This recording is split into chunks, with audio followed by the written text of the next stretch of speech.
Bonjour à tous et bienvenue dans cette nouvelle vidéo sur ma chaîne YouTube et on se retrouve aujourd'hui avec la review donc de la suite de la réunification. Alors je commence par un petit point, la vidéo de la réunification a pété tous les records sur ma chaîne YouTube, c'est la vidéo la plus vue de l'histoire de ma chaîne YouTube.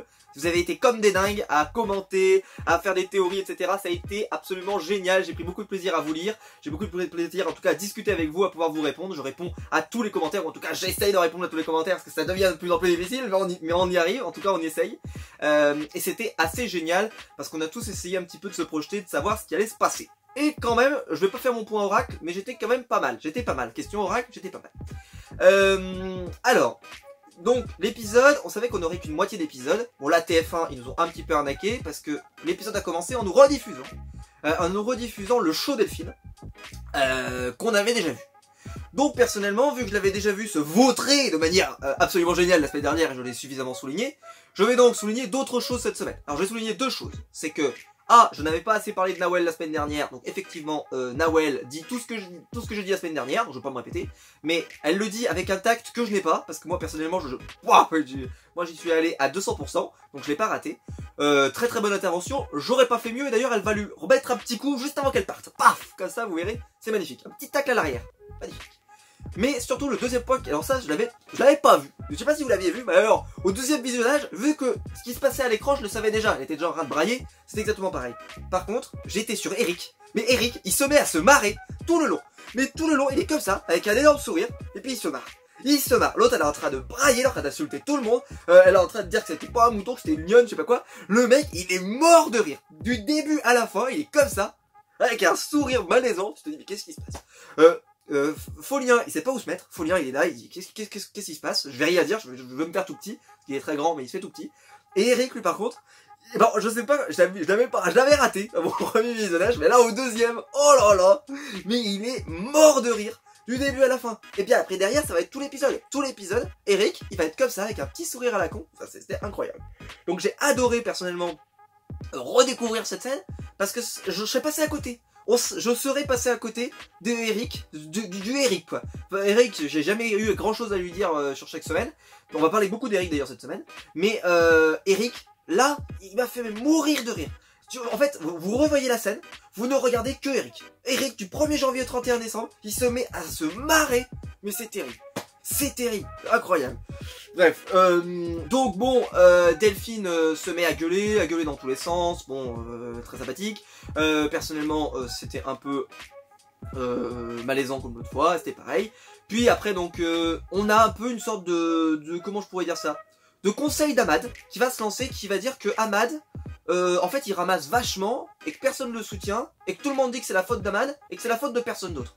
Ce qui est assez magnifique, et là on a commencé donc à te balancer que en fait l'idée de mettre Delphine venait un petit peu de Folien, donc Ahmad, alors il s'est pas déresponsabilisé, il a juste dit je peux pas prendre la responsabilité tout seul, c'est-à-dire que bon, j'avais demandé, alors après par contre, là Charlotte est arrivée, Charlotte avec le bulldozer, elle est arrivée, elle a dit ouais non mais attends, toi aussi tu nous as demandé qui c'est qu'on voulait éliminer, mais par contre, elle a pas dit qui elle avait proposé, hein, donc voilà, je sais, elles font les saintes nitouches, mais ça se trouve elles avaient proposé les garçons, voilà, moi personnellement, j'ai quand même des énormes doutes sur ces phrases, quand elles ont commencé à dire ça, je me suis dit à mon avis elles ont proposé un nom. Je suis certain qu'elles avaient elles aussi proposé un nom. Et bon forcément c'est que si après Ahmad il fait des promesses à tout le monde, ça devient compliqué à la fin. Bref. Donc Denis va arriver, il va récupérer Delphine avec lui. Elle est énervée, elle va revenir sur les problèmes, elle va pas dire au revoir, elle va dire au revoir à tout le monde, sauf à Ahmad, on peut le comprendre, et puis elle va partir. Donc pendant ce temps, voilà, enfin juste avant, voilà, vraiment, comme je vous l'ai dit, il y a Folien qui va essayer de dire non, mais au final c'est vrai que j'étais plus ou moins d'accord, genre. Ouais, mais par contre quand ça braillait, tu te taisais, tu l'as laissé couler, hein, Ahmad, tout seul. Ouais, mais bon, j'avais pas envie de me foutre dans la merde. Enfin bon, bref, en vrai, il va se foutre dans la merde tout seul, parce qu'après derrière, il va être premier de liste derrière. Parce qu'en gros, vu qu'on pouvait plus s'attaquer à Ahmad, on y reviendra, eh bien, on s'est attaqué là-dessus. Alors, premier point, l'accord que Ahmad avait tissé donc avec Moussa sera respecté dans cet épisode. Et je l'avais dit à quel point le fait d'avoir signé pour lui cet accord, de toute façon il était foutu. Soit il était éliminé à ce conseil, soit il était éliminé à la boule. Mais dans les deux cas, il était éliminé à la fin de l'épisode, qui aurait dû être en entier, il était éliminé. Dans tous les cas, il était éliminé, il avait perdu. Il le savait, il a pas de collier, en plus, nous on le sait qu'il a pas de collier, mais lui il le sait aussi, donc il a pas de collier. Donc c'était foutu pour Ahmad, c'était foutu. Donc il a fait un choix pour essayer de voir s'il pourra pas durer plus longtemps. Et ben au final ça a payé, on peut dire ce qu'on veut mais ça a payé, surtout que vu les ingrats avec lesquels il est, moi je comprends qu'il les a balancés. Personnellement, en tout cas personnellement, voilà, vu l'ingratitude qu'ils ont pu avoir, et en plus après ils se justifient en disant ouais Delphine, déjà ça fait quelques jours qu'elle était en train un peu de nous lâcher un peu. Oui pourquoi pas, après je sais pas, après c'est sûr que pour moi je comprends pourquoi il met pas un garçon, parce que c'est vrai que les garçons étaient quand même plus fidèles à Ahmad, et d'ailleurs ça se confirmera dans la suite, même s'ils l'ont pas soutenu sur le coup, ils ont quand même gardé un contact, même s'ils ont voté contre lui etc, on peut dire ce qu'on veut, mais ils cherchaient quand même le collier ensemble, enfin voilà, il y avait quelque chose, on peut pas dire, voilà, ils vont passer à autre chose quoi, voilà, c'est bon, c'est passé, et puis avec le temps peut-être qu'il y aura des nouvelles alliances qui vont se créer, on verra ça après. Et donc, bah voilà, en fait le truc de cet épisode, c'est que cet épisode, on sent clairement que c'est un épisode qui aurait dû être attaché au premier, et donc tout va aller très vite, mais tout va aller très vite, parce qu'à partir de ce moment-là, ça va être une course en avant, une fuite en avant, et malheureusement, bah, ils vont nous gâcher une des plus grandes épreuves de Koh-Lanta, et on va en parler parce que je suppose que tout le monde attend ça. C'est la fameuse épreuve des paresseux. Alors, donc l'épreuve de Claude, on pourrait l'appeler parce que c'est clairement une des épreuves mythiques de Claude. Grégoire aussi était assez impressionnant sur cette épreuve, il faut savoir qu'il avait été ultra impressionnant et puis il avait été pétri de maux de ventre et tout, donc il avait été obligé de tomber, et c'était l'épreuve où il était éliminé. Donc terrible pour notre ami Grégoire à l'époque, pour ceux qui suivaient déjà il y a longtemps, ça ne me rajeunit pas. Et bien ce qui se passe, c'est que donc, alors là je vous dis pas, la barre elle faisait 50 km de long parce qu'il y avait tellement d'aventuriers, parce que forcément ils sont je sais pas combien, donc forcément et alors là, magnifique par la prod, ils ont réussi à quand même à nous caler, si c'est le hasard, c'est incroyable. Franchement, si c'est le hasard, c'est incroyable. Ils nous avaient mis Théoura, Sam et Claude juste à côté, les uns à côté des autres. C'est magnifique. Est-ce que c'est vraiment le hasard ou est-ce qu'ils sont positionnés? Je pose la question. On a donc Claude, on va pas se mentir, sur cette épreuve il s'est dit, elle est pour moi, je vais peut-être y arriver, et donc monsieur 12 victoires va venir monsieur 13 victoires. Il y avait Sam, qui lui... alors pour moi, Sam était peut-être celui qui avait pas forcément les capacités physiques de pouvoir aller très très loin dans cette épreuve, même s'il allait aller loin, mais pas forcément de la gagner, parce que je le trouvais un peu trop costaud pour cette épreuve. Moussa par exemple a été très avantagé et finit par perdre assez rapidement. Mais au final en fait, je trouve qu'il est suffisamment... Il est plus fin, j'ai l'impression, que ce qu'il était au tout début de l'aventure. Il est quand même un peu plus fin, donc je pense que ça l'a aidé aussi. Donc il affronte les deux, et il affronte avec Théoura, qui est aussi un des grands de cette épreuve, qui sera un peu décevant, on en parlera après. Et on a donc Folien, qui va s'accrocher vraiment beaucoup. Alors moi je pensais qu'Inès ferait mieux, au final elle a pas été très performante. Un peu dommage, parce que je pensais que justement sa corpulence, son physique lui permettrait d'aller loin. Et on a Alexandra, qu'on avait, mais franchement, il y a une semaine avant la réunification, je pense que le nombre de minutes à l'écran, ça devait être 23 secondes. Je dis au hasard, mais c'est vraiment, ça devait être 23 secondes. Vous preniez votre montre, vous comptiez le nombre de temps où elle apparaît à l'écran, où elle dit des choses. À mon avis, c'était 23 secondes. Et ben, elle a été aux ambassadeurs, elle a été géniale. Et là, elle nous fait une prestation de haute volée aux paresseux.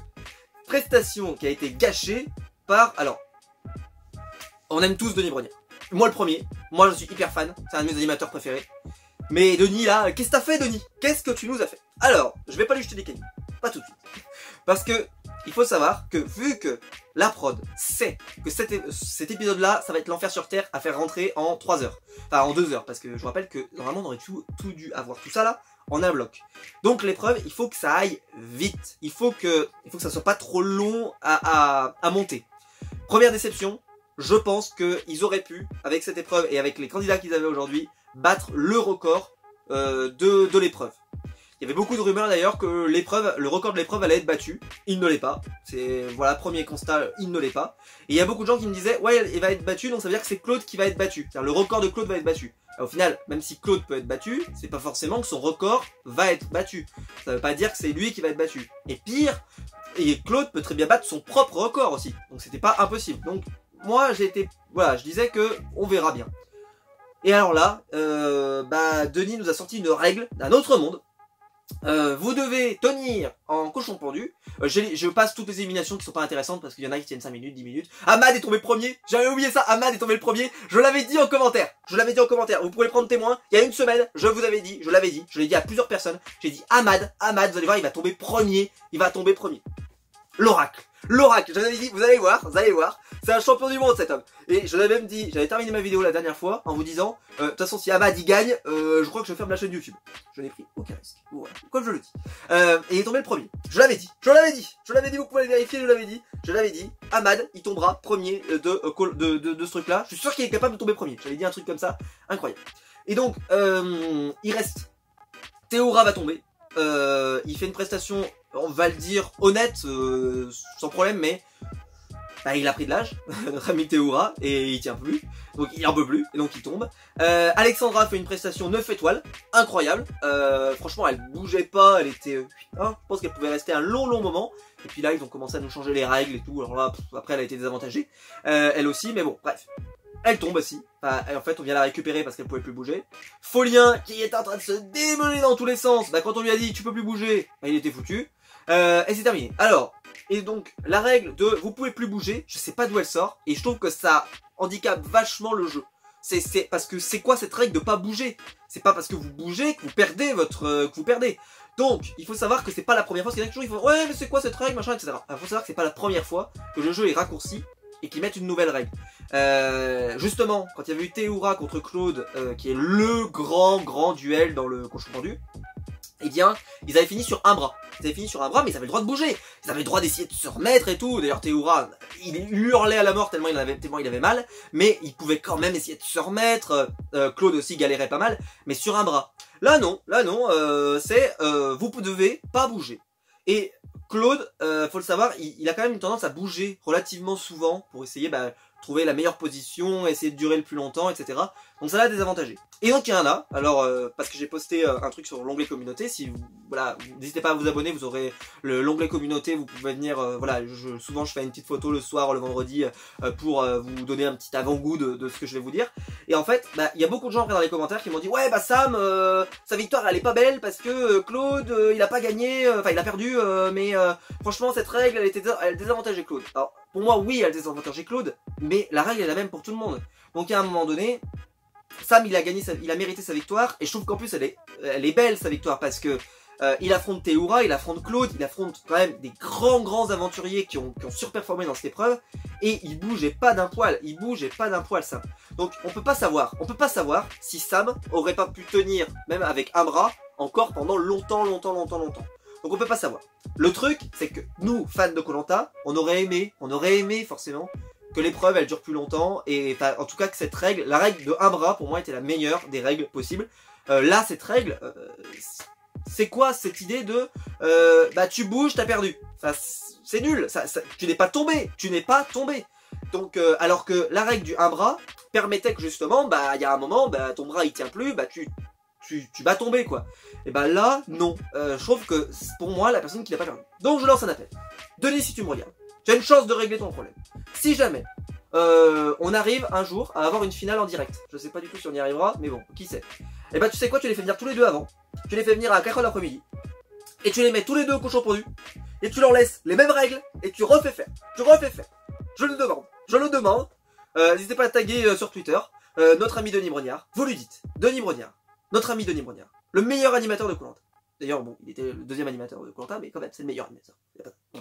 Et Denis, tu arrives, tu leur dis de venir l'après-midi, parce que voilà, ça a lieu très tard le soir, donc voilà, ils sont peut-être libres cette journée-là. Tu leur demandes de venir, et tu leur dis, on fait le cochon pendu, avec les règles pas du tout magouillées, et tu nous le diffuses en finale, et on voit ce que ça donne. Ça pourrait être sympa ça. Plutôt que de nous diffuser après à chaque fois des best-of qui sont pas forcément toujours très intéressants. Tu nous rediffuses, tu nous fais un vrai duel. Un duel, Sam contre Claude, et on voit ce que ça donne, et comme ça, ça donnera l'unanimité. Mais je pense personnellement qu'il y a aussi une question d'âge. Pourquoi? C'est pour ça que je gueule pas, c'est qu'aussi, alors moi, vous savez que Claude, pour moi j'estime que c'est un des plus grands aventuriers de tous les temps, hein, le GOAT, comme je l'appelle. Il y a la question qui se pose, il y a pas de... C'est qu'il y a un moment, il vit, et il peut pas être aussi performant que quand il était aussi plus jeune. Là il faut se souvenir qu'en 2012 ça fait 8 années. Alors bon, il est tourné en 2019, donc on pourrait dire 7 ans. En 7 ans quand même t'as le temps de vieillir un petit peu. Sam lui il est jeune, il est vraiment très jeune, donc il est, on va dire, à son potentiel physique maximal. Donc je trouve que voilà, c'est la question qu'on pourrait se poser, c'est si on avait posé le Claude de 2012 contre le Sam de 2019-2020. Là, mais à mon avis, ça durait 8 jours. Mais ça durait 8 jours. Avec la règle de un bras, ça durait 8 jours. 8 jours. À mon avis, le lendemain, ils étaient toujours là. Il fait, bah, ouais, quand est-ce qu'on tombe, quoi. Un peu à la Freddy et Grégoire en finale où ils font, on va le faire sur un pied parce que on n'y arrive pas, on est trop bon. Il y a un moment donné, raccourcissez encore si vous voulez. Bref, pour ceux qui connaissaient cette saison-là, voilà, il y avait vraiment beaucoup de choses qui s'étaient produites. Donc c'est Sam qui va gagner. Sam gagne le totem et moi j'étais très heureux pour lui, très fier, il a vraiment été au top. Et je trouve qu'il gagne très simplement en disant bah voilà, moi je suis super content parce que j'ai affronté les plus grands et je les ai battus.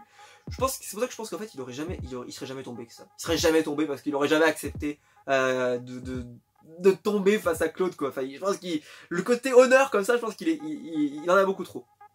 Et donc bah Sam remporte la victoire. Il est immunisé, donc ce qui est une très bonne nouvelle. Et ensuite on se retrouve sur... Et Ahmad, lui, reçoit un vote contre lui lors du conseil. Et ensuite, on va passer très vite, parce qu'il se passe quasiment rien d'intéressant. Folien et Eric cherchent un collier d'immunité. Pendant ce temps, t'as Claude. Alors là, cette phrase, j'ai du mal à la comprendre. N'hésitez pas à me dire. Mais t'as Ahmad qui vient voir Claude.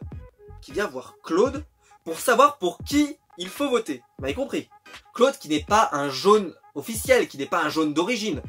Et ben, la personne qu'on vient voir, pour savoir la stratégie qu'on va mener, c'est même pas un jaune que tu vas voir, donc c'est ni Moussa, ni je sais pas qui chez les jaunes, c'est un jaune qui vient d'arriver depuis moins d'une demi-heure, enfin je schématise, c'est-à-dire que Claude il est déjà en position d'être le stratège des jaunes, alors qu'il vient d'arriver, c'est quand même incroyable.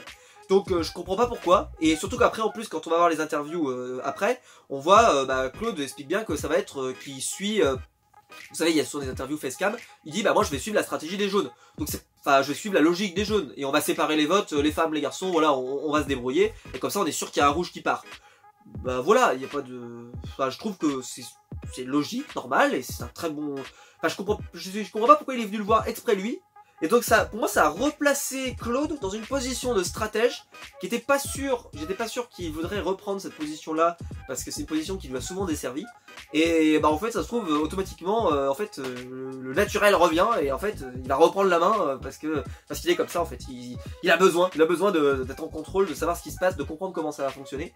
Et en fait, si en plus il se met avec Moussa et que les deux ensemble, et Moussa a tiré beaucoup de sympathie de beaucoup d'aventuriers, ça peut faire très mal. Donc Moussa tient son engagement et tous les jaunes tiennent son engagement. Il y a beaucoup de gens qui m'avaient dit mais non, Moussa il s'est engagé tout seul, nanana. Moi je vous avais dit, je pense que ça a engagé tous les jaunes. Qu'est-ce qui s'est passé? Tous les jaunes se sont engagés. Alors à voir combien de temps ça va durer cette parole. Mais en tout cas, les jaunes s'y sont engagés et ils vont garder Ahmad. Alors c'est un risque, on va pas se mentir, c'est un risque, parce qu'il y a un risque qu'ils puissent retourner les personnes et j'en parlerai juste à la fin de la vidéo parce qu'il y a un petit point théorie dont j'aimerais vous parler. Et voilà, mais franchement cette partie-là de l'émission était pas intéressante. Il se passe pas grand-chose, ils trouvent pas de collier, puis les discussions elles mènent pas nulle part parce qu'en fait il y a pas de suspense, il y a pas de surprise. Moi je l'ai tweeté bien avant, j'ai dit c'est Folien qui va se barrer parce que Folien il s'est fait engueuler comme pas deux parce que bah voilà il était parmi ceux qui comme Ahmad avaient proposé un nom. Voilà, on l'a remis au centre du jeu assez rapidement et je pense qu'aussi, alors il y en a qui disent que c'est parce que c'était une menace. Par rapport à Eric, c'est une vraie question. Oui, c'est une menace. D'ailleurs, ça repose la question que je vous ai posée la semaine dernière. Parce que ça m'ont dit, ouais, je vous avais dit, ouais, pourquoi Claude veut garder Eric? Bah, au final, l'épisode d'après, ils sont tous d'accord pour virer soit Folien, soit Eric. Donc, c'est vrai que cette réflexion de Claude, je la comprends toujours pas. Maintenant, ça fait encore moins sens, en fait. Ça fait encore moins sens. Parce qu'en fait, c'est juste, ça nous laisse une autre cartouche pour le virer. En gros, c'est ça, peut-être l'idée. Parce que il y a beaucoup de gens qui m'ont dit ouais c'est parce qu'il est influençable, mais il est influençable de quoi là par exemple, ils le virent de toute façon, ils veulent le virer. Donc la semaine prochaine c'est probablement Eric qui s'en va, enfin probablement, après on peut pas savoir, mais si on suit la logique ça va se passer comme ça. Et puis on a le conseil qui sera intéressant mais sans plus, qui va vite voilà poser comment je pourrais dire ça? En fait, c'est à une redite. Le problème, c'est que ça fait redite parce que Denis revient sur l'élimination de Théora qu'on avait déjà eu quand on avait eu le Conseil des Rouges, et que là, on a encore une nouvelle fois parce qu'on commence à parler du regret, et c'était déjà quelque chose qu'on avait développé avant. Donc en fait, ça fait un peu redite parce que tout le monde, des fois, bah, maintenant, c'est simple. C'est même plus seulement Delphine, c'est tout le monde retourne sa veste. Non, mais en fait, moi je regrette. Et puis après l'autre d'après, ouais, non, mais c'est sûr que c'était une erreur. Je crois que c'est Eric qui dit ça. Et puis, oh, ça va. Vous avez tué personne. C'est assumé, quoi. D'ailleurs, Ahmad va aussi dire, ouais, bah, c'était peut-être une erreur, effectivement, parce qu'après, bah, en fait, on a détruit l'équipe rouge. Donc, oui, c'était sûrement une erreur a posteriori. Mais sur le moment, vous n'étiez pas déçu de votre décision, hein. Vous étiez plutôt content. Donc, faut pas se mentir non plus, quoi. Faut pas changer d'avis trop. Moi, c'est ça que ça me gêne toujours. Et puis, donc, le conseil va se dérouler. On va avoir une égalité entre Eric et Folien. On va devoir revoter. Et c'est Folien qui va être éliminé. Donc, épisode, je l'ai dit, épisode qui franchement est assez pauvre, même s'il y a une très belle épreuve d'immunité. Mais pour moi, il faut pas le prendre comme un épisode à part. Il faut l'insérer à l'épisode d'avant et imaginer quand même l'épisode d'avant, où tu as une super épreuve de confort. Puis ensuite derrière t'enchaînes, qui est super rapide, etc. Et mec qui, comme je l'avais dit, était pas visuelle pour nous. Mais bon, elle était rapide, c'était bien. Ensuite t'avais une réunification de légende. Après t'as eu un coup de gueule absolument magnifique qui restera dans la légende, je pense. Derrière t'as une épreuve d'immunité 5 étoiles avec Sam, Claude, Théoura, etc. Derrière t'enchaînes avec un bon conseil et t'as une élimination. Que demande le peuple? Que demande le peuple? Imaginez si on avait eu l'épisode en entier là comme ça, si on le met ensemble, ça aurait été un épisode incroyable. C'est peut-être un des plus grands épisodes de Koh-Lanta de tous les temps. Mais là, tout seul, avec en plus 20 minutes de plus qu'on nous a rajouté qui étaient déjà diffusées, c'était peut-être un peu voilà, un peu dommage. En tout cas c'est mes goûts personnels, j'ai trouvé ça un peu dommage parce que je pense qu'on aurait pu s'en priver, tout simplement, on aurait pu s'en priver. Voilà, après limite moi je me dis ils auraient peut-être dû garder le coup de gueule pour la fois d'après, parce que l'épisode était déjà suffisamment riche avec tout ce qu'on avait eu. Peut-être que ça aurait fait que cet épisode là était plus riche si on avait eu le coup de gueule. Mais après c'est toujours le problème, l'épisode aurait été certainement plus court, le premier épisode aurait été plus court, donc bon c'est compliqué à faire, hein. Alors, les gens qui m'ont demandé est-ce que le prochain sera coupé en deux, je crois pas, d'après ce que j'ai vu de la bande-annonce, je ne crois pas, mais c'est tout à fait possible, parce qu'il faut vraiment aller loin, maintenant il faut se projeter. Mais je vais poser une question, c'est les questions de stratégie. Alors les questions de stratégie, peut-être que pour certains ça va être compliqué, mais on va essayer de se poser ensemble pour essayer de réfléchir stratégiquement à la suite du jeu. Alors si je vous pose la question de la suite de la stratégie, on va faire ça rapidement, c'est seulement si ça m'intéresse certains. En fait, il y a un problème qui n'est pas un problème, je vais m'expliquer. C'est que aujourd'hui, je trouve que les héros ont pris une importance très grande, et que s'ils font pas attention, les aventuriers qui ne sont pas des héros vont se faire voler leur aventure et n'iront pas en finale. Je vais m'expliquer. En gros, il y a 4 aventuriers, 4 héros, je me comprends. Ces 4 héros, ils sont en train de gérer le jeu. Et de l'autre côté, il y a tous les aventuriers, on va dire, classiques. Et qu'est-ce qui va se passer? On va virer tous les aventuriers rouges. Donc on va virer Eric, on va virer Charlotte et on va virer Ahmad. Ça en fait 3 virés. Derrière, il reste donc 2 parties de l'équipe jaune. Il resterait l'équipe jaune héros, l'équipe jaune classique. Auquel pour moi Sam se raccroche plus à l'équipe jaune des héros. Et si je fais les calculs, ça veut dire qu'on pourrait avoir une finale avec tous les héros plus Sam. Alors, ça sera jamais aussi simple que ça, parce que déjà il y a l'épreuve des duos, il y a l'épreuve éliminatoire, donc on peut pas savoir comment ça va tourner, effectivement. Mais il faudrait que dans les aventuriers classiques, je me comprends, il y ait un stratège, et vous voyez déjà où je veux en venir, qui se pose la question et qui commence à se dire, au fait, ça se trouve, il n'y aura aucun aventurier classique à part Sam qui sera en finale de Koh-Lanta, qui sera dans le top 5. Est-ce que c'est pas le moment, en tout cas, de faire une alliance pour essayer de virer les héros? Alors je dis pas forcément la semaine prochaine, parce que la semaine prochaine, d'après la bande-annonce, on part pas là-dessus. Mais est-ce que la semaine d'après, on va pas commencer à se poser la question? On va pas commencer à se poser la question, sincèrement, hein. Est-ce que Ahmad, vous voyez bien où je veux en venir, va pas, puisque ça sera une de ces dernières semaines pour essayer de se sauver, va pas essayer de se poser la question, de se dire, au fait, si jamais on garde les 4 héros là, mais vous allez perdre après, parce qu'ils vont être en majorité, donc ça risque d'être extrêmement compliqué, parce que s'ils prennent Sam en plus, c'est quasiment foutu. vous allez être éliminés les uns après les autres. Alors que si jamais vous me prenez moi, et puis que vous prenez peut-être Charlotte qui serait pas encore éliminée, ou Eric selon le cas, et qu'on fait une alliance comme ça avec tous les aventuriers classiques, on peut faire en sorte de récupérer notre Koh-Lanta. Thème qu'il avait développé au tout début de l'aventure et qui expliquait pourquoi il voulait virer Théoura, mais qu'il a lancé trop tôt. Peut-être qu'il va relancer l'idée plus tard. Alors, dans la bande-annonce, je sais pas si vous l'avez vu, mais il y a quelqu'un qui, juste Moussa, je crois que c'est Moussa qui dit mais Ahmad, purée, il pourrait se faire tout petit, il refout la merde. Donc est-ce que Ahmad va le proposer dès la semaine prochaine? J'en sais rien. J'en sais rien, je me pose la question.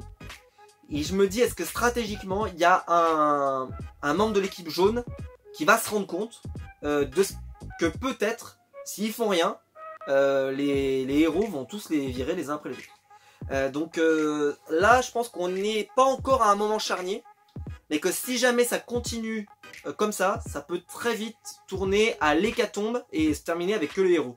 Ce qui serait sympa, mais moi, personnellement, j'aime bien aussi quand le jeu, il y a aussi des stratégies qui peuvent se mettre en place et des choses intéressantes. Et après, ça donne de plus en plus d'importance justement au totem, parce qu'il y a des personnes qui sont en danger. Et limite, les héros, s'ils sont en danger, ça donnerait encore plus de valeur au totem.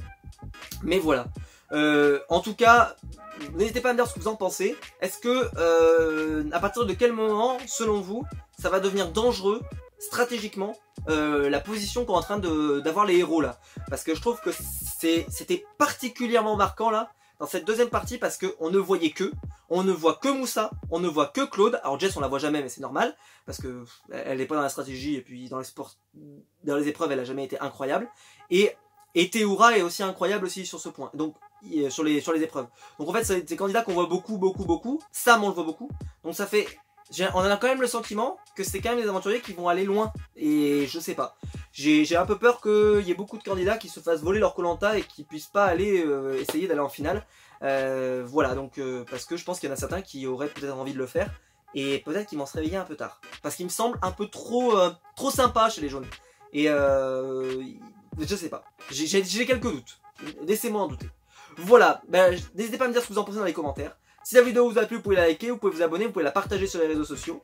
Vous pouvez faire un tour dans le lien YouTube qui est dans la description, c'est pour me soutenir et je vous en remercie énormément. On a encore gagné énormément d'abonnés cette semaine, c'est un truc de fou, donc je vous en remercie énormément, et bienvenue à tous les nouveaux abonnés qui sont là sur la chaîne et qui sont certainement là pour des vidéos Koh-Lanta. N'hésitez pas à aller voir toutes les autres vidéos que j'ai pu publier la semaine dernière, et quant à nous, on se retrouve très vite pour une prochaine vidéo. Allez, ciao!